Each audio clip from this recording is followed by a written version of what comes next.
Hello everyone, welcome to another ISMONO podcast, and in this episode I'm very proud and honored to have the guest JJ from Bellroy with me. Hello JJ. Hey Bo, how you doing? Pretty good, how are you? Yeah, good.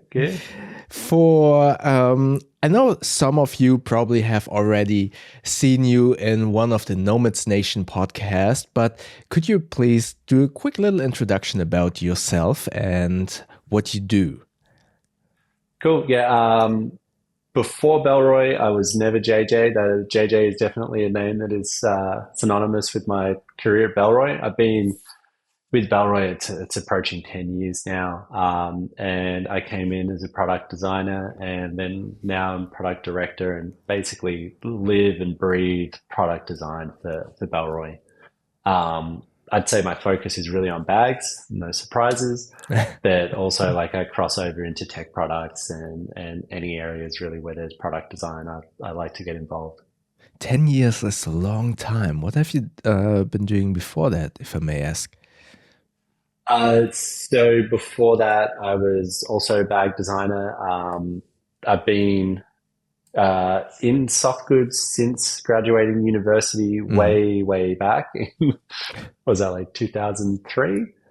Somehow ended up doing footwear out of an industrial design degree, and then that blended into bags and started working with Crumpler. That was actually based in Vietnam for a few years, then left Vietnam, went over to the UK, had a design consultancy where I was doing soft good designs for, a bunch of different brands over there. And then left from London straight down to where I am now, which is Torquay, which is like the southern kind of like tip of the mainland of Australia, right near Bells Beach, and started working with Bellroy back then. Learnt to surf and haven't looked back. But that's a lot of design work. Was that your intention to go into soft goods when you were at university? So I understand correctly, you studied design, right? Or Yeah, I yeah. did industrial design, and then I don't know how it happened, but it kind of did. I would say like when I was doing university, what I thought I wanted to do was work with CAD Hmm. and do like 3D modeling and like, really like finesse into that area. And then I've Hmm. somehow ended up doing the opposite, which is, working with fabric and sewing machines and Yeah. how do you get the most out of loose tolerances out of as opposed to, the super high precision when you're working with CAD and 3D modeling. It's so interesting because I've never went to university or I have no really knowledge about industrial design, but I feel like every time someone is talking about industrial design, their dream would be to go into like designing for Apple or designing huge sports cars or something. Is that a correct assessment in terms of the people you've been studying with, and then you suddenly Some of went them. into soft goods? Is that the Yeah. right perception? And I think that soft goods sits in its own special location where it's Mm. like it's highly specialized, but it's not common. Hmm. So I think that there's a lot of courses and a lot of work that you can do to get into automotive design or to get into, plastics design or Yeah. into, like tech products. Um, if I had my time again at university, I would have loved to have been doing bags or soft goods then, mainly because there's something great about being able to pick up a sewing machine and make something. We have one of the designers here, Aaron, who does the Denier Lab. Mm. He found bags earlier in his education than I did, and his whole stoke on it was that you could actually make the thing and then use it and be Oh like yeah. using a real product, Yeah, of that you've course. made with your own hands. Whereas like a lot of the design work when you're working with plastics, you didn't have that Hmm. opportunity, and Yeah, it's yeah. a bit different now with 3D prints, but Of it's not course. the same as actually having what could be a sellable product in your Yeah. hands. But I feel like, is it is it much more difficult to do soft goods because it has much more complications in compared to, I don't know, a fixed item like, I don't know, like a phone, for example. It's a box, so I assume designing a phone would be less complicated than maybe designing a bag, because you have to kind of consider the fabrics and corners and stuff like that and flexibility. Is that more Um, complicated I think for there's you? like so I'm thinking about it like at the moment, like if you designed a phone, for instance, in as a university project, Mm, you would make the box, the static thing, and then you yeah. would just hand wave what all the software does. Yeah. So I think that there's a different level of engagement with other teams that are like I engineering and see. doing all of the stuff that happens actually Mm, inside that box. And so I think that it might feel easy to design just the box, but there's so much more design in other areas that mm. goes into it. Um, I feel like with soft goods, you get the opportunity to be a bit of a solo creator, a bit more in Ah, that like you could yeah, yeah, theoretically build it from the ground up yourself without necessarily needing to imagine all those extra inputs. Like you could go and yeah. get the hardware and get the fabrics and you know, kind of like put the thing together yourself. You can be Um, much more creative with soft goods, it sounds like, as a and then solo there's, creator. I mean, yeah, and I think there's also like the movement of fabric, which, um, you know, the usual thing that people try to do when they come from industrial design and first start doing soft goods is the bag out of one piece.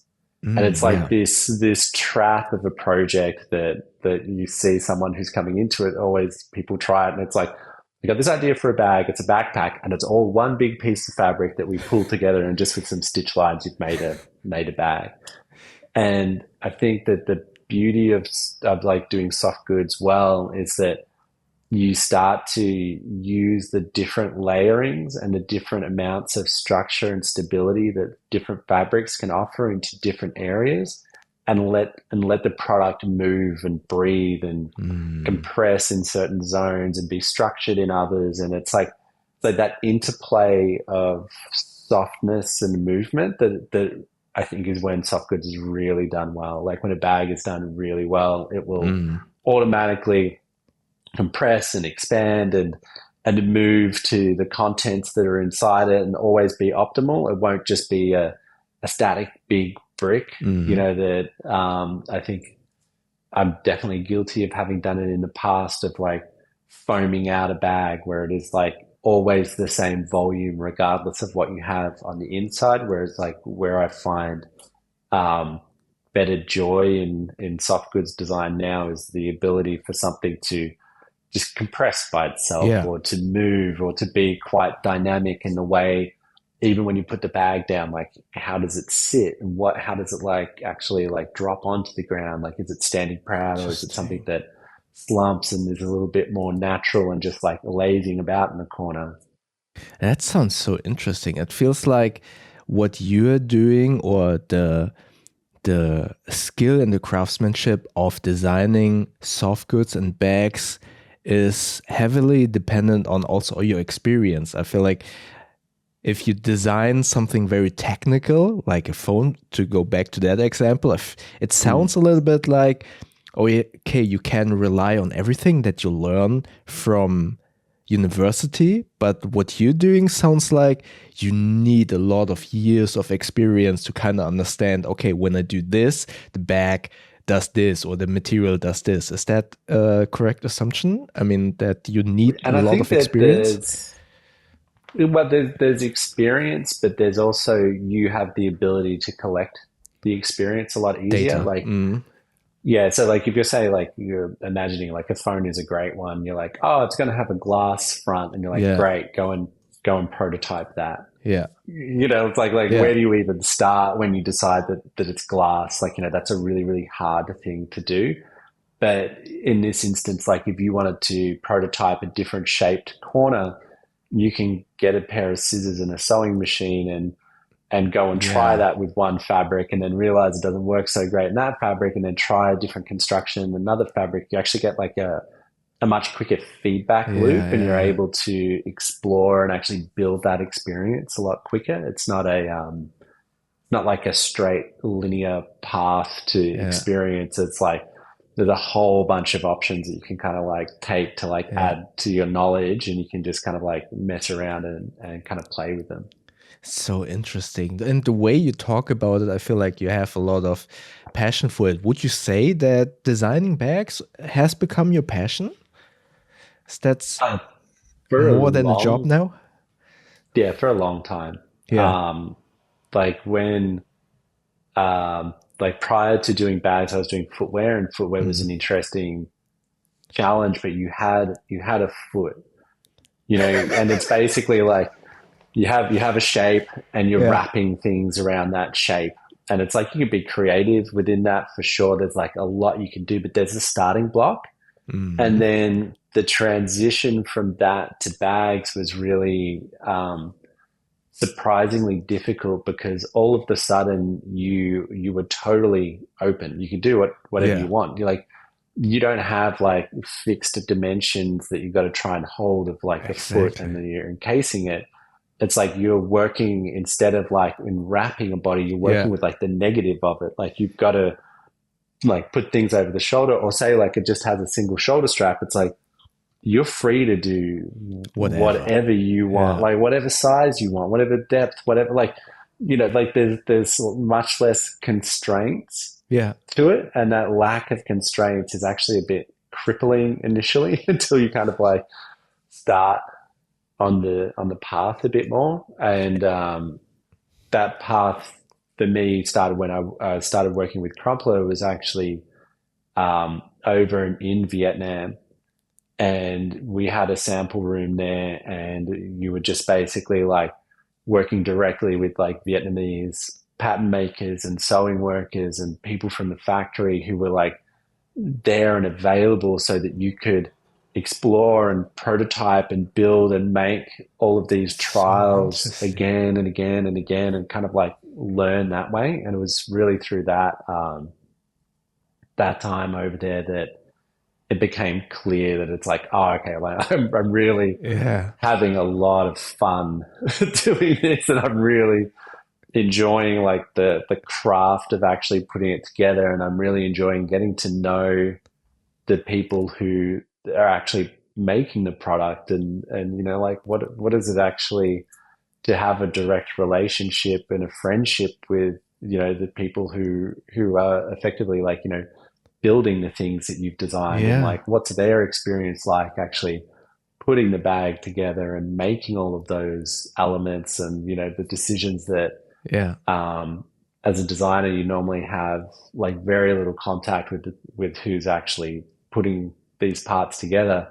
Whereas having that experience really early on really just made me get more of an understanding about how do you do it. Mm. And then now that you've done it, like who are you asking to do these things for you to make this product, and like how can you actually work better so that Yeah. everyone's happier actually kind of like doing these products and these projects. It actually sounds so fascinating to me because the way you describe it, it's sounds like the dream creative job because it sounds the way you describe it, it is you can be very creative, you can do whatever you want, and then if you want to make it a real thing, you can just go to a sewing machine, and it sounds like the dream creative job actually, the way you Mm. describe it. And I like that a lot. And I can totally understand and see that why that has become your passion job and your dream job, basically. At least it sounds like it. Yeah, and I think there's like a similar thing when people start within fashion and realize they can make their own clothes. And it kind of like same with bags. Like when you realize that you can do it, it pulls down this wall, and all of Yeah. a sudden you can kind of see through the other side, and you're like, oh, okay, like these are things that aren't just like these um things that just come into existence, like Yeah. a kettle or or like a coffee machine. Like, like where would you even start on trying to make something Yeah. like that? Whereas these are kind of like accessible and somehow like understandable and knowable items Yeah. that you're surrounded by, that I think you don't necessarily pay any attention to them till you take a peek behind the curtain. You're like, Yeah. oh, it's a person with a sewing machine that is doing this thing that is actually like pulling all these parts together Mm. and making it. Interesting. So, what I would like to do is, I would love to ask you a couple of not really personal questions, but kind of pick your brain about what you like, to kind of understand or look behind your curtains in terms of what you like, to see how you kind of how that influenced your design process. And in the beginning, you said a little bit that you traveled a lot and moved countries for your jobs, right? You went to UK, to Vietnam, now you're in Australia. And what I would like to know from you firstly is, how did moving to different countries for longer periods of times change your mindset of, yeah, owning and packing your belongings? For example, when you moved from Vietnam to UK, and I assume also already knew, oh, okay, we might not stay more than maybe 2 or 3 years here. You probably didn't move with lots of furniture. So I would love to know how that kind of experience changed your perspective of owning stuff and packing bags. Did you move with a lot of stuff, or did you kind of, oh, I know that we will be moving many countries, so I will only own one small bag with a couple of Yeah, items? I think like we didn't know how long we would be in Vietnam for. We Hmm. initially thought, like, I moved over with my now wife, and we moved together, and it was just like, okay, let's see, maybe 6 months. And so we packed up our house and all of our stuff, expecting that we would come back soon to unpack it. And it took us 10 years to actually come home.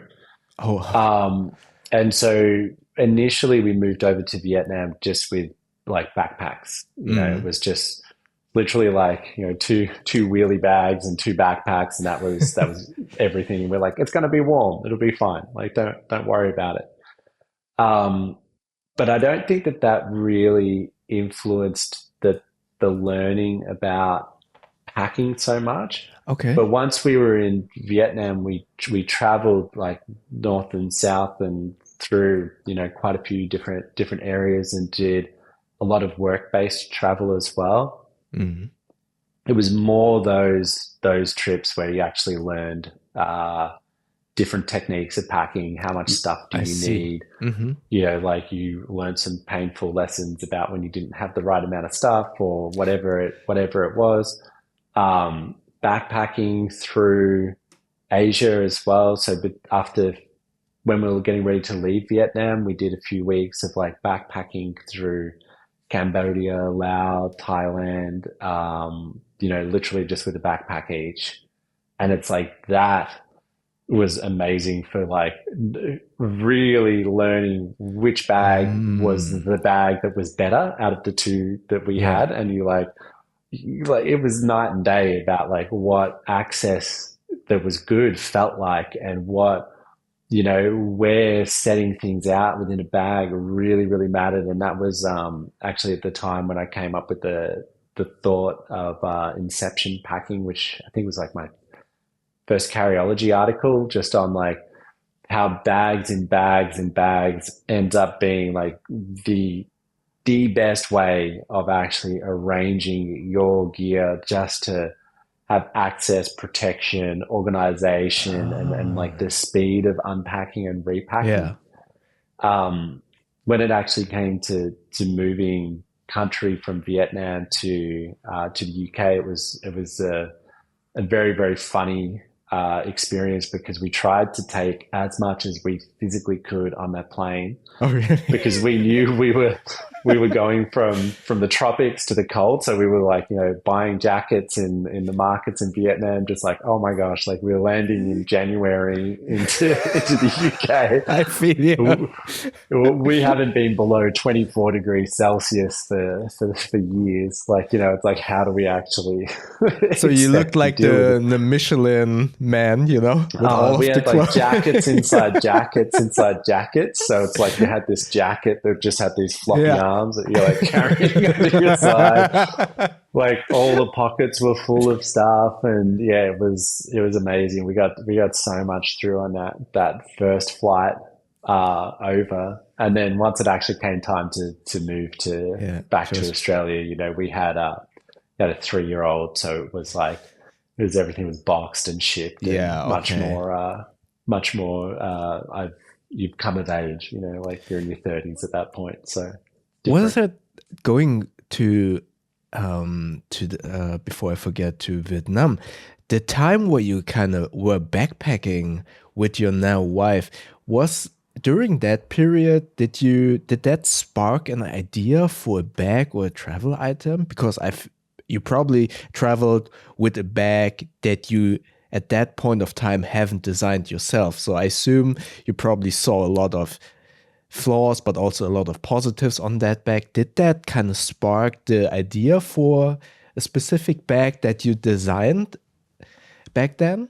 Honestly, at that point, I think what it did is taught me how to better pack Okay. and what it was to have the right layout within Mm, there. But um, I wasn't feeling the draw towards highly technical backpacks. I We see. we had like technical backpacks that were, kind of mountaineering, kind of feeling bags.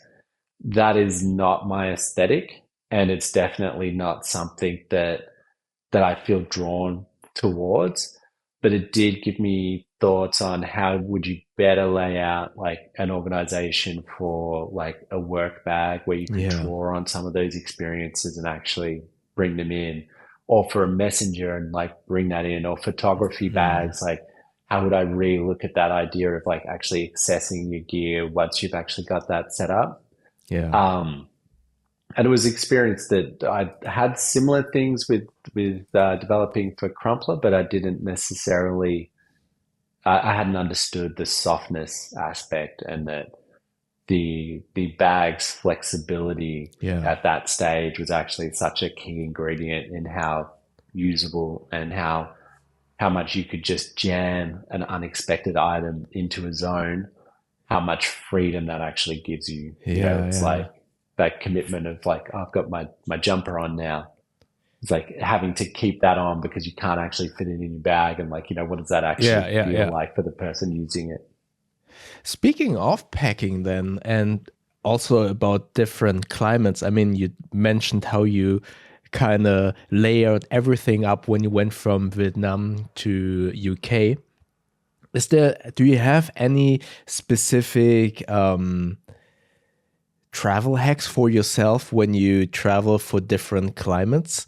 I mean, obviously, at the moment, I assume you're predominantly in Australia, but you kind of educated me about how quickly or how many different seasons you can have within a day in Australia. So, do you have any travel tips on how you pack for different climates? Yeah. So I pack in like an orientation. So it depends if you're checking a bag or if you're just doing carry. And so if I'm checking a bag, I try to make my like onboard cabin bag as light as possible, but I Hmm. prioritize what's in my cabin bag by the lack of replaceability at destination.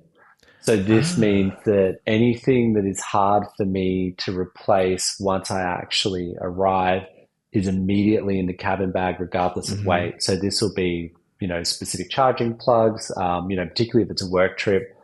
I'm very particular about my mouse and keyboard and I, trackpad setup and all that. So it's like yeah. all of that stuff immediately becomes irreplaceable at destination. there'll be certain things like different toiletries and stuff that I know that it's like that needs to be with me, and then I can be Mm, pretty minimal on the clothing swap out. When it comes to actually like traveling to hot destinations, like I can easily be within one bag. But and yeah. particularly, if you're traveling to Asia, I know that I will have affordable for the time period of a trip.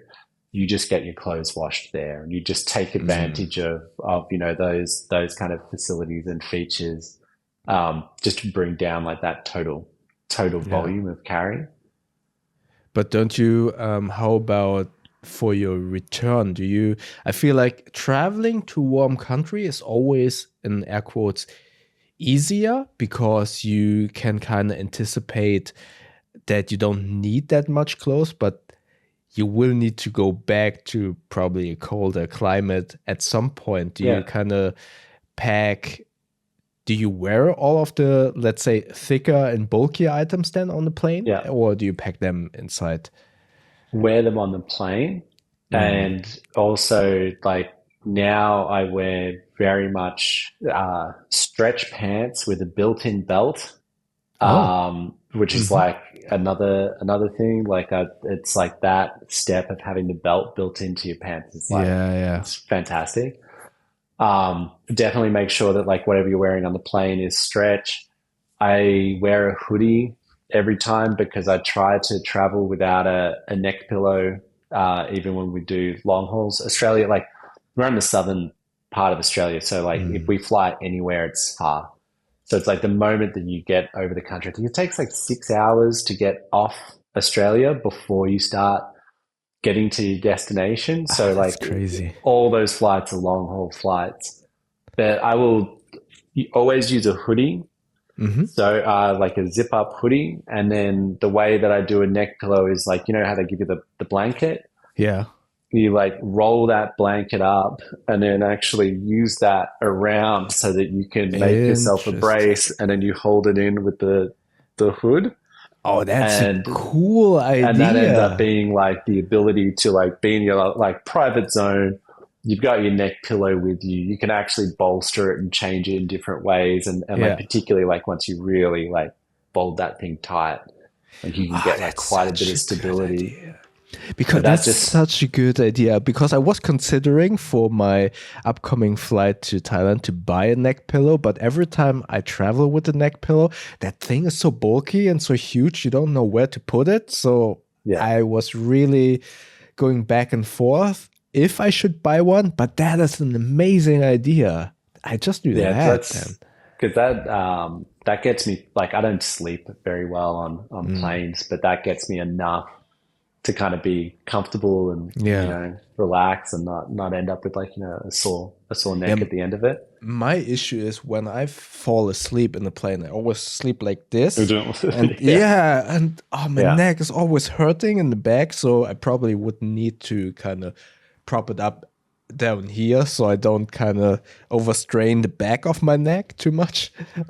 Yeah, But you can get better like neck pillows now. There are some that are quite thin, but they have a clip mm, across underneath the neck, and that ends up being like able to hold everything yeah, together. Yeah, you can't have one that's like one of those open-ended yeah, ones. Like yeah. that's just yeah, they're worse than nothing.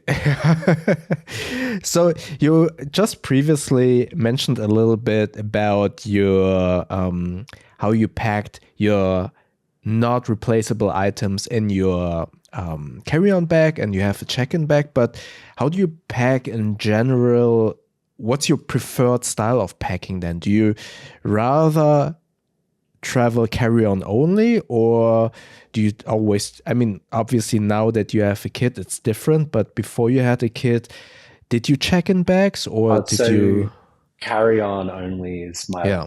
total preference, and I don't do one bag. We've Bellroy started sharing it, and we have like a philosophy of like the one plus carry, and so Hmm. that's where like one bag plus a small bag Mm. is the ultimate way to carry. So it's like my favorite travel bag is probably a light sling. Hmm. The reason being that you have this small bag that's great at destination, but whilst you're traveling, you've got double zip to like a Yeah. passport. You've got enough space for those essential bits that you need on the plane. You've got space for your AirPods, phone, battery, and everything that's like in this small cell. And then the other bag can basically just be more about transporting whatever it Yeah. is that you need, and it's less about needing to do a job at the destination. Um, the Adventure Travel Pack is another one that is like really born of this idea where you have that Mm. like additional tote in there. That is really that's a very personal travel style bag for me, in that it's like I know the scenarios where I need that extra flexibility Yeah. on the return journey, but I don't need that extra capacity on the way out. I And so, see. like, having that flexibility of like, a really compactable tote or something that lets you stretch out, and Hmm. combining a backpack with small carry that lets you have passport and secure and other items Yeah. on hand in front of you is just like that's the dream setup for me. Speaking of the sling bag, it's a great sling bag with a lot of compartments, and that's something I'm currently contemplating about. Um, Bellroy also has the travel wallet with the passport insert, the little pen. And do you use that also goes into my next question, but do you use a passport wallet when you have a sling bag? Because I've been using that Bellroy passport wallet for years, but I've never traveled before with a sling bag. I always had a backpack, and then I used the travel passport to kind of store it in my jacket so it's close to my body. But I feel like when I have a sling bag, I do not need a travel wallet for my passport. What's your loader? Yeah, Do you use travel wallet, or do you just chuck all of the passports and boarding pass into your sling bag?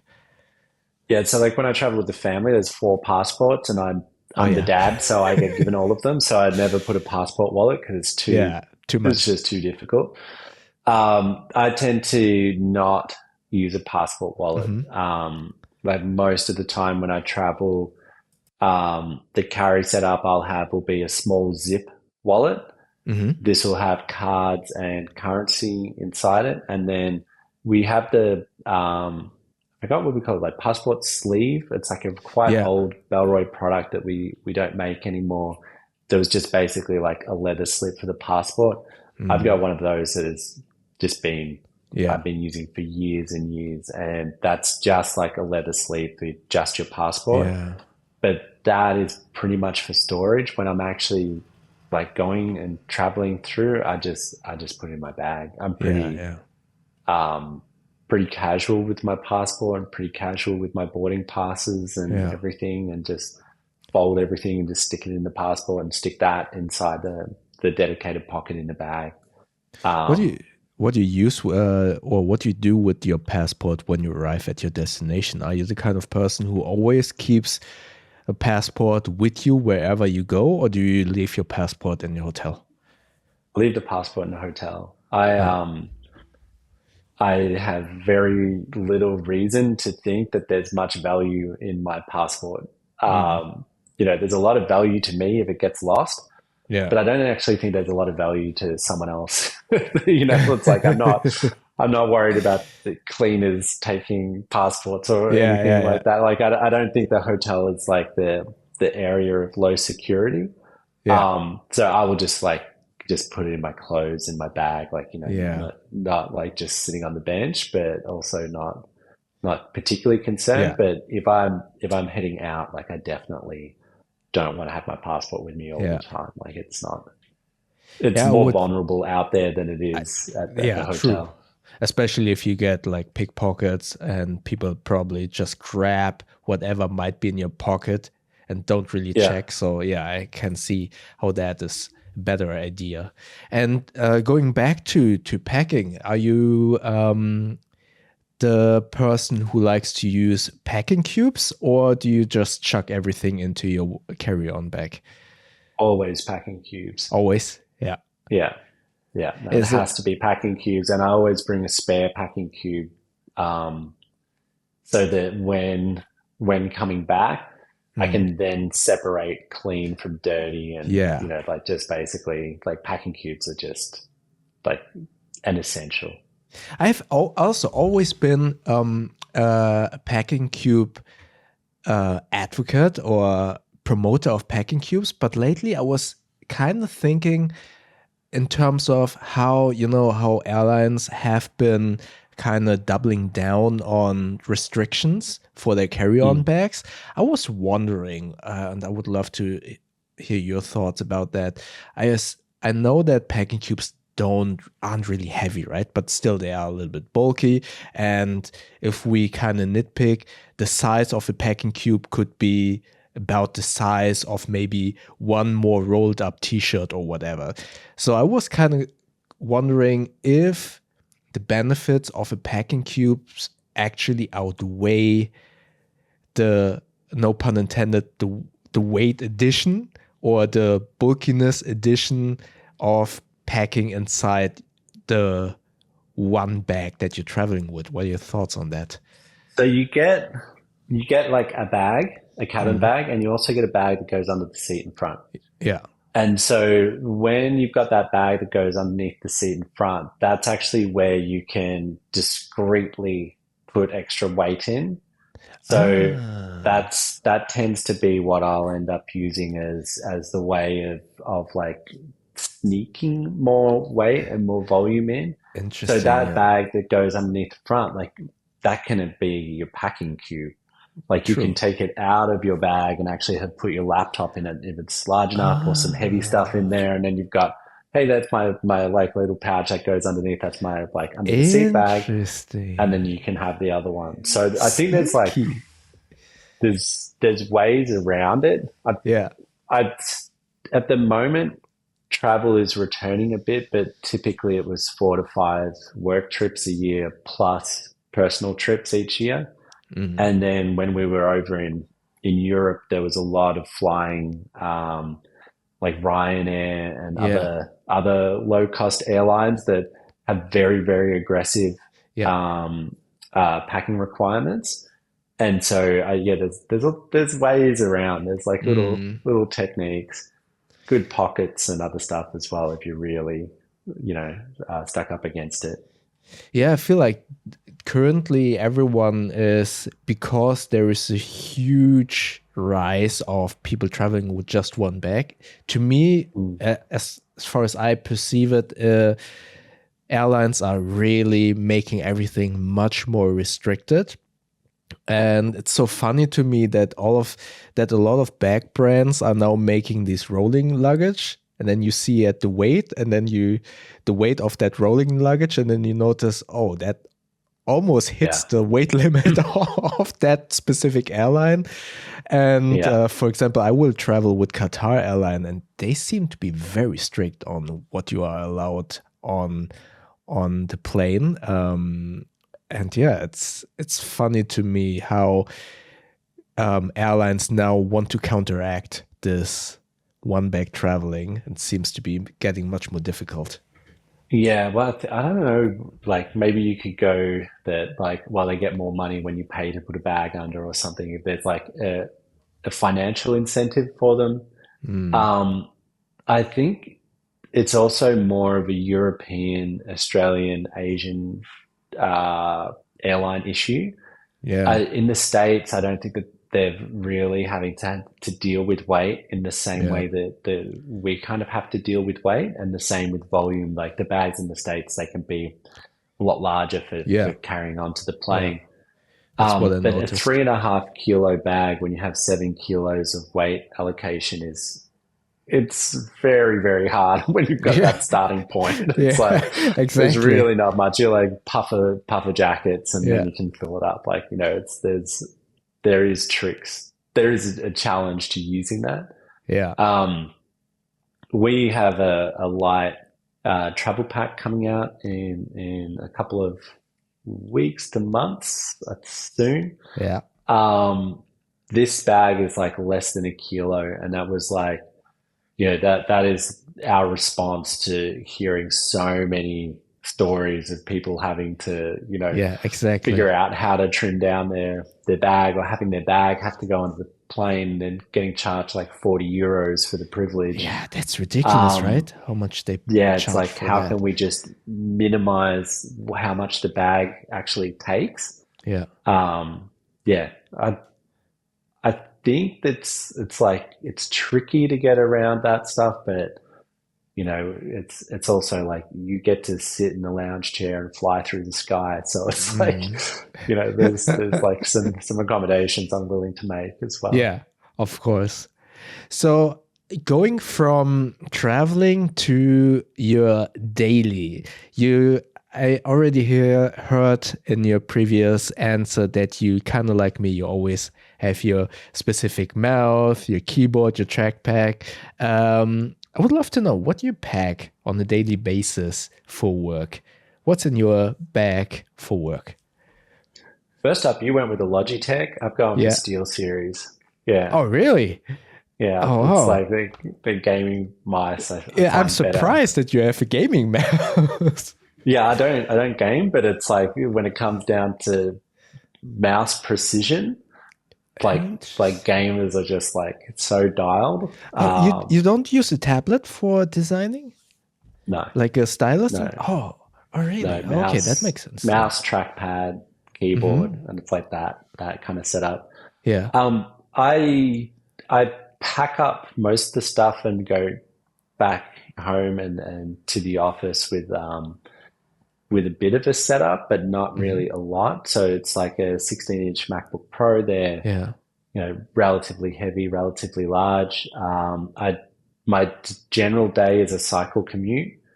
So most of the time when I'm coming into the office, I'm on a bike, Mm. which is great for testing out, backpack fit, Yeah. backpack comfort, like Yeah. heat and other parts of it. And I'm often changing bags. So normally, like my setup will be like a couple of pouches that are the Hmm. essential bits. Taking my keyboard, mouse, and cables. I don't travel with. Like I have that set up at Yeah. each point. So that's so interesting that you also use a lot of pouches for your items, because I know many of the bag reviewers also use pouches because they have switch a lot of the times the bags. How do you take your specific loadout and your carrying style into consideration when you design bags, or is there do you have, like, I don't know, like a an air quotes generic person in mind with a specific set of items? For example, oh, person A always carries a pen, then maybe a MacBook Pro charger, maybe a Magic Mouse, and then you design based on that specific item set? Or how do you, for example, the admin panel in the front where you have all of those slots, is there a specific use case for you in mind when you design that? So we think that someone who carries um, a lot of peripherals with them will probably have a pouch. Okay. Hmm. Um, so the way that we approach it from a design point of view is that we want to put the right amount of organization in there, but Hmm. not too much. I And see. so when you're looking at it from like the product mix, we have different personas and different audiences that we have in mind for our different product families. So the Ah, collection of items that we expect someone who buys from the venture family to carry is different from who we expect to buy from like Tokyo. And so we actually have different okay. product organization expectations between those two families so that you're not Oh, just using one system and copy and pasting it across all of our yeah, bags. yeah. We actually tailor each of the bags for like what's the function that they're going to be doing. Was the person where they're going from? Where are they going I to? What are they see. going to be taking with them through that? And Hmm. then we start to tailor it towards that carry setup. So we don't have a simple rule. We don't have a Mm. simple must fit X. Yeah, It's yeah, like yeah. it really just depends on on what the actual functionality and who that product is that we're designing it for. It seems so difficult in my mind to kind of design, especially those admin panels, because there are so many different use cases. For example, going back to our mice that we use, I mean, the Logitech MX Master, you can't fit that anyway because it's so bulky. Yeah. And I'm not sure about the Steel series, but the Magic Mouse from Apple, I mean, that is the most simple item that Yeah. you can, in air quotes, design And for. it's slippery. So Yeah, it slides into any yeah, pocket. Like, exactly. yeah. Exactly. So that is easy to design for. But if you also charging bricks, I mean, the MacBook charger is easy, but then you have plugs and prongs to consider for different continents, or suddenly there is a demographic that only use PC hardware. And I feel like the Dell XPS laptop has a charging brick that is almost the It's size huge. Yeah. I don't know what of a milk carton, half a milk. So that must be very difficult for you as a designer, right? To kind of So if consider you that. make the setup flexible enough and not Mhm. too prescriptive, then you end up being able to address most people's needs. I see. So when things get more and more tailored or more prescriptive, then that's Yeah. when you really hit into those roadblocks. So we try to be a bit more general with our layout. Um, Even just thinking about it from like a longevity and a product longevity point of view, like there was a trend for a while, particularly with like really high end kind of like briefcases where they would have a phone pocket in there that was like molded out of leather that would perfectly fit your phone. And Oh, as phones changed, this pocket just became this really redundant thing. So you've got this bag that you're buying for years to a yeah. decade, but it's been tailored for a For specific BlackBerry. thing that is of the moment now. Totally. Yeah, yeah, And it's like, and so you don't like we don't want to design in a way that means that you've ended up with something that has redundancy just kind of like yeah, just around the corner. It's like going to become redundant and that pocket is useless. We try to make sure that we actually open up capacity for pockets, and we don't try and yeah, make yeah, things just fit a magic mouse or just fit whatever it is that you kind of like think is the hot thing for the moment. Even for like iPad sizes and yeah. stuff, it's much more about just making sure that we've got pockets in the right location and they're flexible enough to take a variety of things. And we've tried to actually minimize how specific Yeah, we yeah. actually are. I mean, pen slots are the same. I mean, for example, I feel many people now are going back to fountain pens, and Yeah, you fountain got the pens are big much, barrel. yeah, Yeah. exactly, right? It's so difficult to, I assume, to design a pen slot, because on one hand, you want the pen slot to fit properly so the pen won't always slide out. But then again, suddenly everyone uses a fountain pen and nothing fits into those pen slots. Yeah.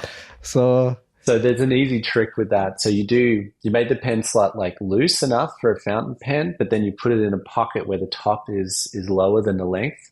oh, So even if you have a pen that moves around a lot in there, it can't physically get yeah, past the top of the pocket because it can't get over the I edge. see. And so pen pockets inside other pockets is like the way that you can have a bag that you can literally turn upside down and shake, and that pen can move around, but it can never actually Ah, get the angle out. There's I a few see. there's a few ways that you can kind of like adjust the design to be able to be more accommodating, but also restrictive in the Yeah, right yeah, yeah, dimensions yeah, as yeah. well. So that, I mean, pens are a cool segue to everyday carry. What's your everyday carry in your pockets? I mean, not in your. Oh my gosh, I can't help but show you this because like that is my keys.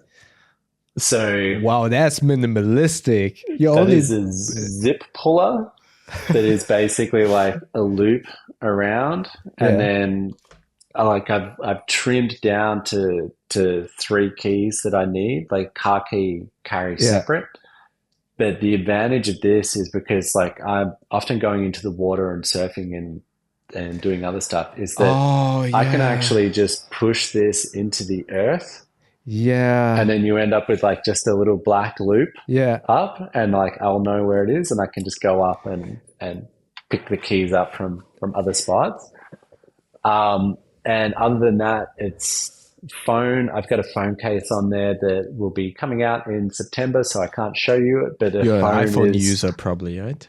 iPhone, and it's Yeah. like those two are basically what I carry now. Yeah. Like No in wallet? pocket, no wallet, Oh. everything's Apple Pay. Like Yeah. I don't touch currency so much. Mm. In my bag, I will have a zipped wallet that it's kind of like a satellite wallet, and Hmm. this is very much like it stays in there. It's occasionally used. It's more of a backup for when my phone won't suffice, which is very rare. Is And then Australia of course digital? like AirPods, you know, Oh like yeah. that has like just become essential. But I try not to carry that in my pocket. That's normally in the Yeah. bag. Is Australia already all digital in terms of ID and driver's license? No, not yet. It's progressing that way. So you can get driver's license now, but it's only just being rolled out. Mm. But I very infrequently need it. You know, it's that's the main thing is like my life, like most of the time, like in a work week, I'm literally cycling to and from work. You Mm. know, I'm buying groceries and other little bits and Oh yeah. pieces. So you don't If need I'm your ID driving, or like driver's license. Mm. yeah, and I don't get you don't get checked for driver's Yeah. license. You know, it's a very infrequent thing. How about you're not a multi-tool or a knife user? I mean, Australia has also just like UK and Germany strict knife laws, right? Is or Yeah, so, yeah. but you don't carry a multi-tool or anything or watch, anything like that? I have a watch, but I don't wear like I have stopped fitness tracking. Yeah, So same. um, yeah, I had fitness tracking watches, whereas I've gone analog now, and I only put the watch on actually when I'm surfing, Yeah. just so I can make sure I'm not late to any meetings. Um, like that's pretty much the only time that I'm wearing a watch, and I've actually a lot of that I've tried to strip back and really get uh, quite simple on. I found I don't know, like I know you were saying that you were going to Thailand to do Muay Yeah. Thai training. Yeah. I found like when I was running and when I'm doing training for an event, the stats are good to have. But then when it came to everyday life, I was feeling more anxiety about making sure that I was continuing to track I all of get my that. movements Yeah. rather than just like I do a lot of activity. Like I should just be feeling comfortable within Yeah. myself and then knowing that I'm feeling fit and well and not Yeah. necessarily have to rely on feedback to tell me, you know, It's so how funny. I well I have the am same or aren't feeling. doing. Yeah, I have the same feeling, and that's why I also stopped wearing my smartwatch. I only use it for my vibration alarm clock in the morning. But other than Yeah. that, I went back to mechanical watches. And what I find so interesting now, you are the third bag designer that I talked to, and you are also very minimalistic in what you carry in your pockets and in your in on your day-to-day basis. And I found it so interesting that you haven't your pockets full of stuff like many other people nowadays use. We always, Mm. I mean, the normal thing is a key organizer, a phone, wallet, headphones, and a watch, sometimes a pen. And I find it so interesting that you kind of went bare bones, basically keys and Yeah. phones. That's it. So, and it's like, and I've worked to trim that down. So it's like it's three keys and a phone, and it's Yeah. like that's basically my pockets, you know. Was that And a it's like I conscious decision or did it just happen? think it was conscious. Mm. In the once started trimming, you realize the benefit of it, and Yeah. also once the phones got better for payment and for like many of the cards, like I digitized all of the cards that I was carrying around, except for the ones that can't be digitized. Yeah. And those are now a satellite thing. So I think it's a changing role of the wallet in that, you know, Yeah. a wallet doesn't have to be this staple piece that I have in my pocket and I travel everywhere with. That's really become the phone. Hmm. So the job of my wallet now is actually to be a little mini vault. And it means that I can throw coins in there, cards, currency. You know, Yeah. if I'm traveling, like that being a little zip up pouch means that you can have like hotel keys and then like Yeah. business card in there, you know, like so if you lose your wallet, even just having the making sure you've got the hotel's business card in there. So if someone finds it, they can even Yeah. know Yeah. where to Yeah. take it back. Like Good there's a idea. bit of advantages of like having that little zip up vault. Yeah. Um, that now like I don't use a traditional bifold Yeah. wallet Yeah. Yeah. basically ever anymore. How about, do you have battery anxiety in terms of now having to 100% rely on your phone? Do you ever get like at 5 p.m. You have been on the go all the time and you're not at home, but you know all of your means of payment are in the Slowly phone? closing in. Yeah. Yeah. Do you have that battery anxiety in that regard? No, but I'm not a heavy phone user, so Oh, okay. I don't get through the battery in a day. Yeah. I think when I travel, I will travel with a battery. Yeah.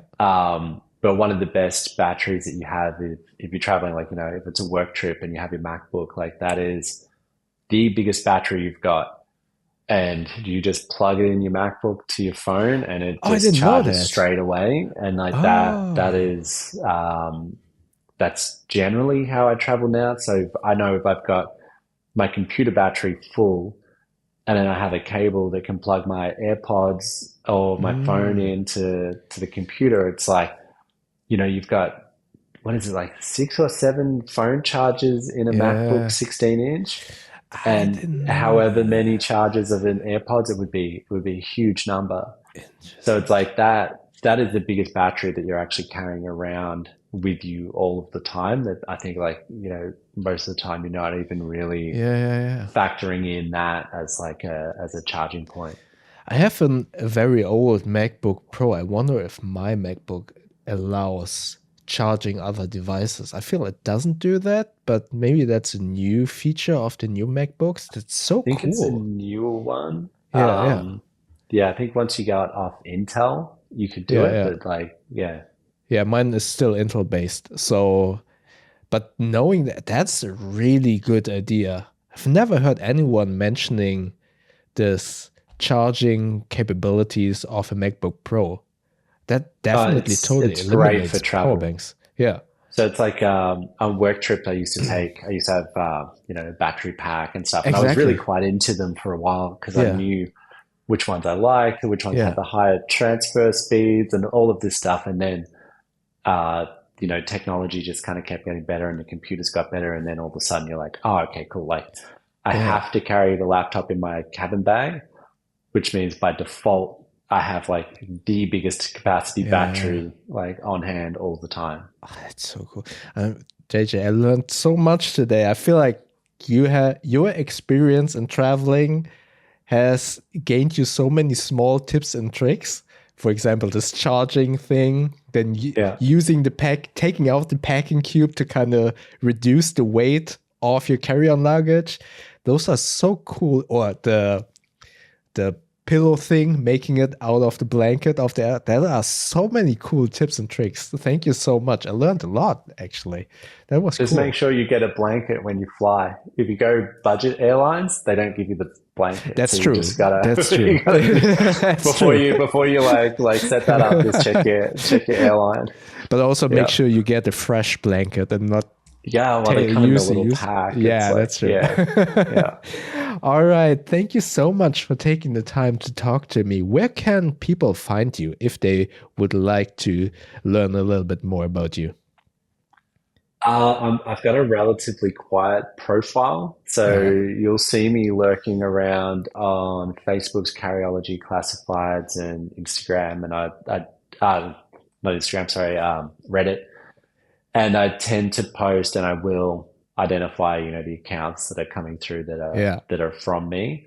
But I keep a pretty low profile. I I can think understand that. now you will see more content coming out from Bellroy that'll be featuring more of the designers coming soon as well. So I think that that'll also be something that we're trying to share more about Yeah, who our team is, I like that. what's involved in the product design process, and more of our kind of opinions. This has been a really interesting chat because it's covered very little about, I think, like specific design product outcomes, but I think that that kind of gives like a lot of context into, Exactly. the thought processes of some of the team Mm. who's like, involved in making our product.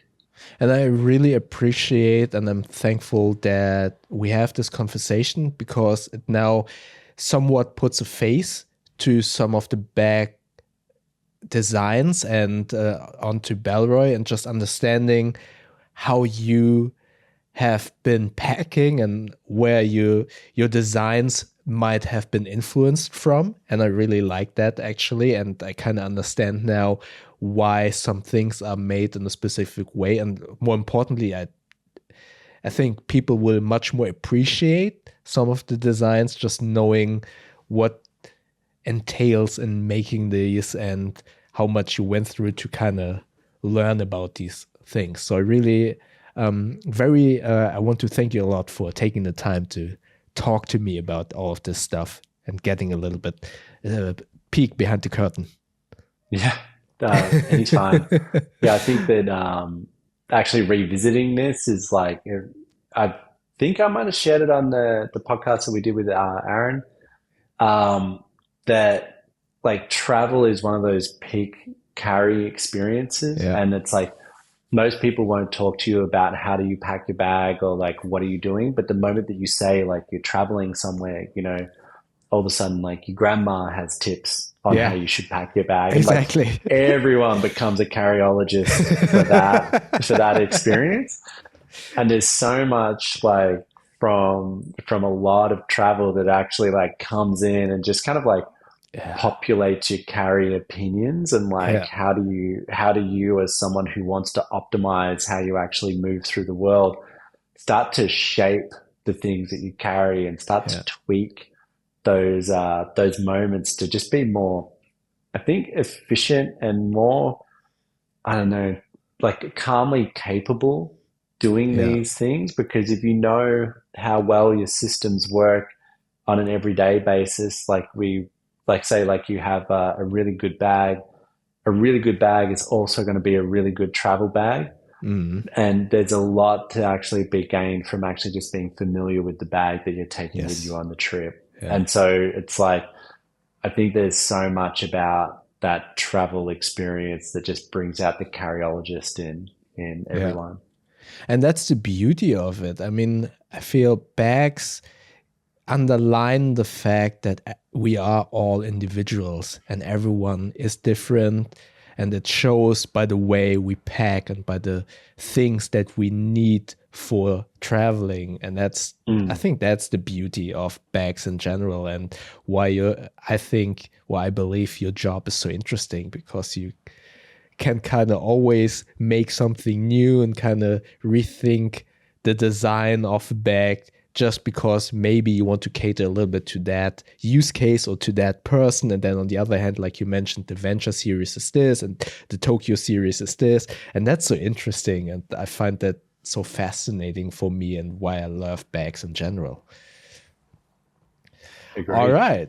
I don't Awesome. want to take up too much of your time. It's night where you're at, and I'm starting my day at 9 o'clock in the morning.